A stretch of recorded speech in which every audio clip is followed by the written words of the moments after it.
Я очень недоволен. Мұхтар Әуезовтің Абайы ұлы шығарма. Бірақ кейбір жерлермен келіспеймін. Неге? Себебі не? Ол кісі Абайды көтеремін деп, Құнанбайды кемітеді. Бұл өте үлкен қате деп білемін. Иттен ит туады боқ жейтұғын, малдан мал туады шөп жейтұғын, дейді. Осы принципті Мұхаң саясатқа бейімдеуге барды.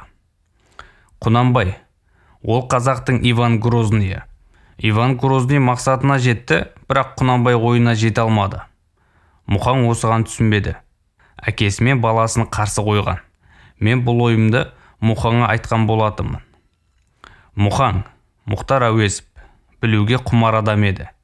Ол кісі әр сасық құдыққа үңілмейтін. Атын бала кезімнен білетіндердің біреуімін. Мен шетте өскен қазақтардың бірімін. Ұлы Отан соғысының бас кезінде менің атағым ел аузына ілікті. Содан бастап орысша айтқанда мене без мере хвалили и без вини терзали. Екеуіне де шыдап келе жатырмын. Менің даңқым Мұқаңның да құлағын еліртіпті. Ол кісі майданда жүргенімде маған 8 хат жазды. Бірақ та ол хаттарын кейіннен ұлтшыл Бауыржанның кесапатынан қорқып, менің академиядағы архивімнан өзі ұрлап жойды.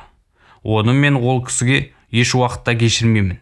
Қара жер айтып бара берсін, кешірмеймін. Ғабит Мүсірепов. Ол кісі қазақтың қадірін білмейтін кісі. Ол маңғаздау кісі. Маңғаздану ақылдылыққа жатпайды. Өзін өзі қазақ әңгімесінің классигімін деп ойлайды. Ал шынында ол классик емес, ол авантюрист. Сәбит Мұқанов.